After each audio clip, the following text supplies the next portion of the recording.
Hi guys, கடந்த 12 நாளாக நம்ம வீடியோஸை அப்லோட் பண்ண முடியல. நிறைய பேர் டிஎம்ல கேட்டிருக்கீங்க என்னாச்சுன்னு சொல்லி. ஒரு 2-3 ஸ்டோரி போட்டோம். பார்த்தவங்களுக்கு தெரியும், பார்க்காதவங்களுக்காக தான் இந்த வீடியோ. நமக்கு என்னாச்சு பார்த்தீங்கன்னா, நிறைய பனியில் சுற்றி நமக்கு சைனஸ் ப்ராப்ளம் ஸ்டார்ட் ஆச்சு. ஃபேஸில் இந்த பாதி ஃபுல்லாகவே வேலை செய்யாமல் போச்சு. உதாரணத்துக்கு இது வரையும் கூட இந்த இயர் பார்த்தீங்கன்னா ஜஸ்ட் ஒரு 50% தான் கேட்குது. கண்ணு செம்மலியாக இருக்குது, ஹெட்டேக்காக இருக்குது, பேச முடியல, த்ரோட்லேயே செம்ம இன்ஃபெக்ஷன் ஆகிருக்கு.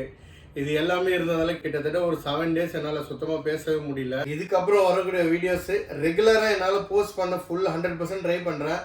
என்னால் டெய்லி வீடியோஸ் போஸ்ட் பண்ண முடியலன்னா ஒரு நாள் விட்டு ஒரு நாள் கண்டிப்பாக வந்துடும். ஏன்னா அதிகமாக ட்ராவலும் பண்ண முடியல, கொஞ்சம் காற்று பட்டால் கூட ஃபேஸ் அப்படியே செம்ம வலிக்குது. அதனால் ஒரு நாள் விட்டு ஒரு நாள் உங்களுக்கு வீடியோஸ் கண்டிப்பாக வரும். முடிஞ்ச அளவுக்கு டெய்லி போஸ்ட் பண்ணுறேன். நீங்கள் உங்ககிட்ட எதிர்பார்க்குறது ஒன்று தான், நம்மளோட வீடியோஸை பார்க்குறவங்க அதிகமாக ஃபாலோ பண்ணிட்டு பார்த்தீங்கன்னா இன்ஸ்டாகிராம் அடுத்தவங்களுக்கு இது ரெக்கமெண்ட் பண்ணிவிடும். அதிகமாக ஃபாலோ பண்ணுங்கள், அதிகமாக லைக்கும் போடுங்க. இன்னும் ஃபுட் அண்ட் ட்ராவல் வீடியோஸ்க்கு நம்மளோட சேனலில் ஃபாலோ பண்ணிக்கோங்க. பாய்.